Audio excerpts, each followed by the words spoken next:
vlog. June 10th. It is 2:11 in the afternoon. And I'm watching this John MacArthur sermon about the evil in men's hearts in regards to the riots and lootings and stuff. The analogy that a lot of people are giving. And I want to point out the flaws in it. This picture here says, well, I think that all lives matter. We should care exactly equally at all times about everything. All houses matter. Obviously, he's, washing the house that's not on fire. I agree all houses do matter, but at the moment, the one on fire should get more attention. But by saying that a burning house needs attention, aren't you saying that all other houses don't matter? No, my house isn't on fire, but I have dry rot. Are you saying it shouldn't be fixed? It should, but the fire is very pressing.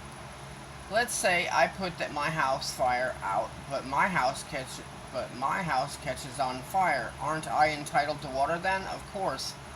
But it's not the one on fire right now. My house is near the one on fire. If I wet it down, embers won't catch. Sensible. That is completely outside the analogy. Where's that house owner anyway? Why do I gotta hose down his house for him? He died in the fire. When they don't get what they want, they make some outlandish scenario where they're the victim. It's exactly what we saw happen with coronavirus. The whole if I wear pants and you pee on me analogy is this same kind of narcissistic bait analogy that baits people into feeling bad for them. But when scrutinized, it doesn't hold up. Just like the wearing pants and you pee on me analogy, it doesn't matter if you're wearing pants or anything. If somebody pees on you, you've got to wash your pants and take a shower. That analogy does not hold up because pee will go right through jeans, and I can't believe that analogy even exists because it's nothing but narcissistic boo-hoo on me bait. And that's exactly what this is. Whoever is behind the racist wars going on right now that has black people stirred against everybody. You don't see Mexicans out there saying, Mexican lives matter. You don't see Asians saying Asian lives matter. The only people making a scene are black people with the whole Black Lives Matter.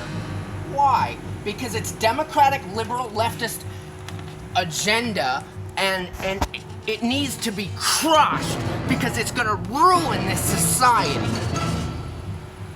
Stop baiting your narcissistic game and grow up and be adults. I don't care about your childish, narcissistic, leftist, liberal ways because they're all stupid. Knock it off, grow up, and stop acting like a spoiled brat child. I know narcissistic abuse when I see it, and thanks to coming across an old friend from 12 years ago, she's helped me to see narcissistic abuse wherever it can be found. And I didn't see it before until she pointed it out, and now I see it everywhere. The traits of a narcissist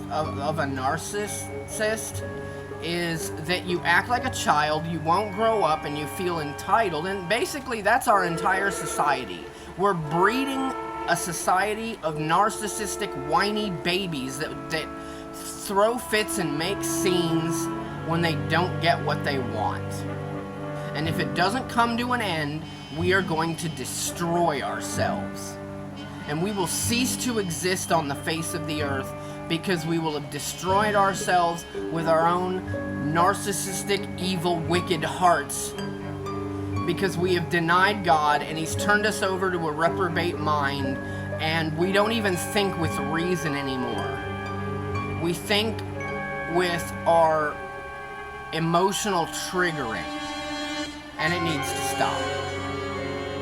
Or we will destroy ourselves within a matter of years. And we will cease to exist.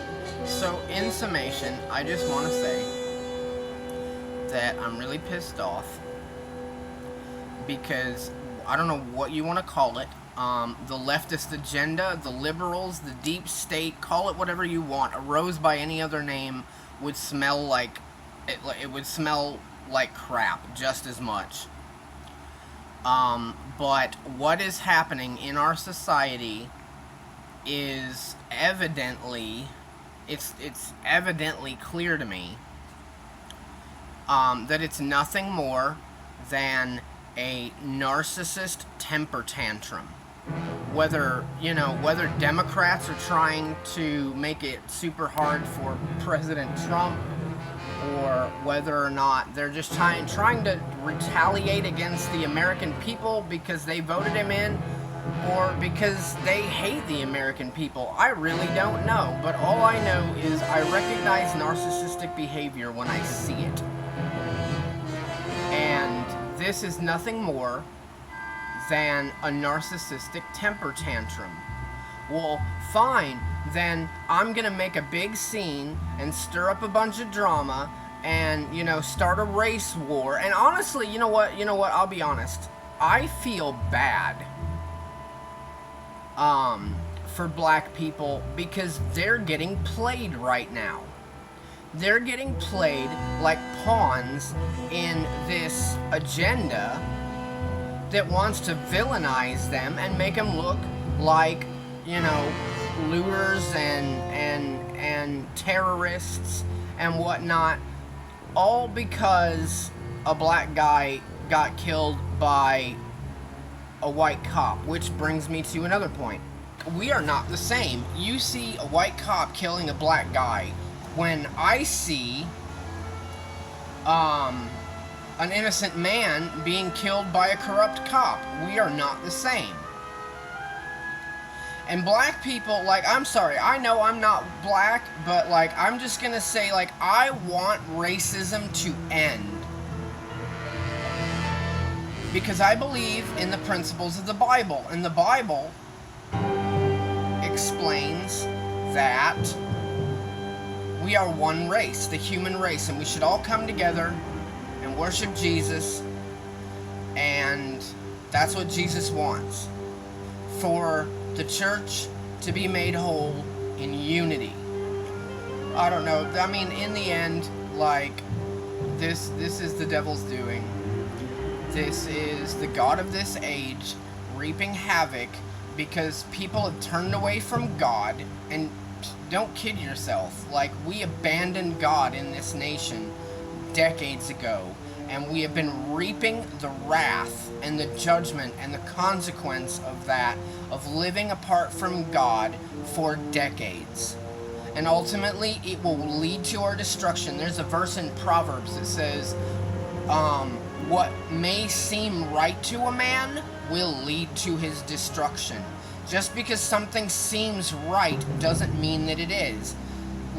God created us all to be His people and to worship Him and obey Him and be faithful to Him and to love Him. And nobody wants to do that. We have turned our back on Him, thinking that we know more than He does. Well, that's fine if you want to live in your own little narcissistic bubble where you don't need a God and you are your own God, but this is the result. You do that and God will give you over to a reprobate mind. And it will lead to your destruction. You won't be able to think clearly. You won't be able to make rational sense out of stuff. That's why you think it's perfectly okay to murder unborn children. Because you have a reprobate mind and you don't even deserve to be a human being. You're an animal. And when the Bible talks about how in the end times, the number 666, it's the mark of the beast. All the beast is man attempting to govern himself apart from God. Because apart from God, man is nothing more than an animal, capable of only evil and wickedness in his heart. And I weep for you, because you will reap your own destruction. And it's evident, our society is destroying itself. We are imploding before your very eyes. And that's really heavy. The answer is Jesus. Oh my goodness, we need Jesus so badly. Jesus loves you, and he can most certainly help, but he doesn't help the unwilling. If people want to walk away from God and say, I don't need God, he'll be like, okay, fine. How many times did he give Nebuchadnezzar a chance? In the end, Nebuchadnezzar's pride got the best of him. God said, fine, then be an animal. Have a reprobate mind and be an animal. And he was. He lived like an animal, grazing the grass like a cow. How humiliating. Jesus loves you, my friends. Y'all have a good day.